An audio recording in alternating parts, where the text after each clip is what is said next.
Video, I want to take you to the basic connections on the machine. So I want to explain you everything that you need to know how to hook up your machine. So let's start on the back side of the machine. This is your basic manifold. You can detach all the connections. You can easily detach your hoses for cleaning. You can even detach the whole manifold, take it apart, put it in a sanitizing fluid or something. You don't need to take it apart every time, but just once 6 months or something. That's what we do and we recommend.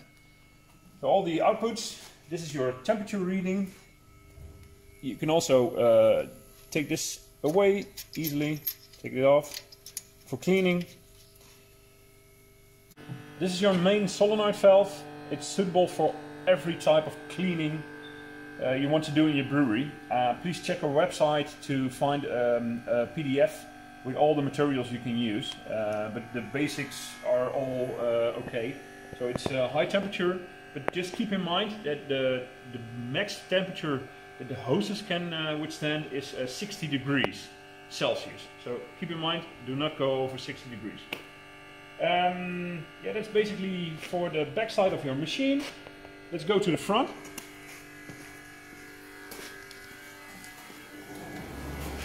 So, on the front we got the switch box underneath. This is your regulator for CO2. So this is coming out from the back side where you put in your CO2. This is where you regulate your counter pressure CO2. This is your dial for the air intake. This is the inlet. It's a 1.5 inch tri-clamp connection. You can buy adapters for DN connections. It's 1.5 inch. We supply it all complete with a clamp. This is going out to your pressure sensor. You can disconnect it easily. There's a faucet which you can open and close. These are all the connections for your air. This is 3/8. This is 1/4 connection. You can put in your own adapter to fit to your water supply or something. So air intake, main air intake, water intake, and this is CO2. These are all connected to the different dials. So we got one here. This is setting the pressure on your machine. We set it to 6 bars, so you need at least 6 bars to run your machine. You can change it, but it's set to 6 bars. Please leave it at that. This is your sensor for pressure reading on the air intake. When the pressure is dropping, you get an error message on your machine and you know that you need a bigger compressor. So please pay attention to this. These are the 2 main switch boxes. This is power. Let's open it up. This is your power switch box. It's really easy. There are 3 transformers for 12, 24 and 5 volts. These are all the relays. The new relays can be changed really easy. So if one breaks, you can change it. This is the Arduino Pro that we use. It's the main heart of the machine. This is where all the controls take place. These are all the lines going to different sensors and dials and stuff. Here's again. This is where all the air switching happens. So this is your switch box for air. These are the 2 solenoids. One is for pre-purge CO2. The other one is for water rinsing. This is your main shut-off valve. So this is controlling your main air. And the blow-offs on the bottom. Yeah, really nice. When you need to change speeds, you can do it inside. We preset all the speeds of the cylinders, but you can change it here. This is your main speed valve. So when you close this completely, all the air is trapped inside the bottle. You open it, and it's just the speed regulator for your for filling. So this is where you control the counter pressure in your bottle. There's a sensor here, I don't know if you can see it. This is reading the counter pressure inside your bottle, and it shows up on the touchscreen. So this is where you control the whole speed of your of filling. Ideally, you set it between 5 seconds and 8 seconds for 0.3 bottles. So this is the ideal speed for filling. But when you have beer that is more foaming, highly carbonated, you dial it down and you fill in 10 seconds or something. Yeah? Okay, now let's talk about sensors. The new machine is equipped with a lot of sensors. So we can measure and calculate if the machine is running okay. Underneath you see two sensors. This is the one that's actually seeing if the bottles are indexed, so the bottles are in place. So once the cylinder is hitting this sensor, the fill piston is going down. This is at the end and measuring if it's completely back, so we can hook up automatic rinser, for instance. Let's go up. Yep, up. Here you got a new sensor on top of your filling pistons. This is actually measuring if the piston is going up or down. So we know when to go down so that it doesn't crush the bottles. This one is also new. It's on the side, and this is really important that it's on the correct place. So it's measuring if the bottles are capped correctly.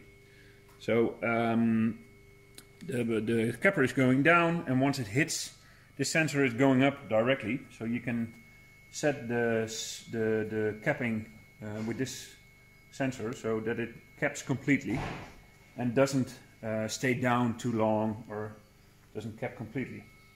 Okay, now let's talk about speed settings. Underneath your machine is your cylinder that controls the bottles, so it pushes the bottles into the place. There's a speed dial over here, so when you open it up, the bottles are moved faster. When you close it down, they're slower.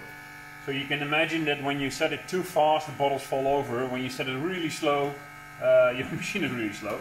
But you can control the speed of your bottles indexing. And with this dial you can also play a little bit with cap on foam. So for instance, when you want to have cap on foam and your bottle is not foaming enough, you want to set it really slow so that it moves slowly underneath the cappers, so that the bottles are foaming when they hit the capping stage. So you do this with this dial. Just turn it and you see the speed. The other dials are all inside the box, switch box. These are dials for the door, for the small door that open and close. This is dial for open and closing the filling tubes, and the last ones are for the cappers. So you set the speed with the cappers here. It differs from each machine, but the basics are all the same. You can find it in your manual which dial is doing what. So please read the manual to see what dial is connected to what piston. Okay, last but not least, your power connection. The machine is running on 110 up to 240. So and it's only running on 2.5 amps. So it's not using a lot of power. It's using a lot of air, but not power. So this is it. We explained the whole machine now. So let's start with the first steps, and that's rinsing, cleaning your machine. So what I did is I hooked up just a keg for this demo video. I put in a small hose into the CO2 inlet, and let's disconnect this one.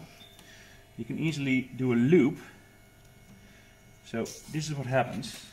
So water cleaning is going in, going out to the CO2 and also to your manifold.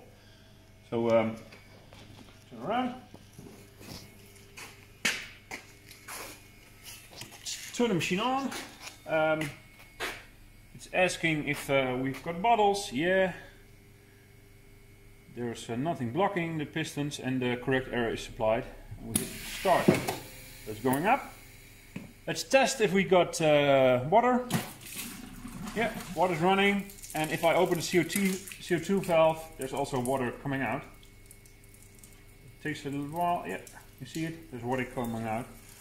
So we're also cleaning the CO2 lines now with water. So let's say this is cleaning water added with caustic or some other stuff that you want to use for cleaning.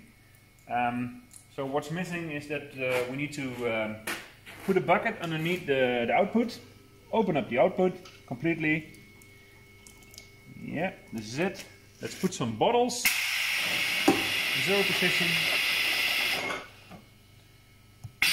lower the fill pistons, and we can start rinsing right now. So let's take a bucket and I'll show you how rinsing your machine works. The machine is connected now. Let's say we have a pump over here. We don't have one in the testing facility where we are now right now, but let's say you have a pump connected to this bucket and the pump is looped back to the inlet. You can now open CO2 and the beer valve and it's squirting water, and you pump it up and put it back again. So this is your basic steps for rinsing your machine. This is actually all. So you leave it for 15 minutes and just pump it around and around and around, and everything cleans. So that's it.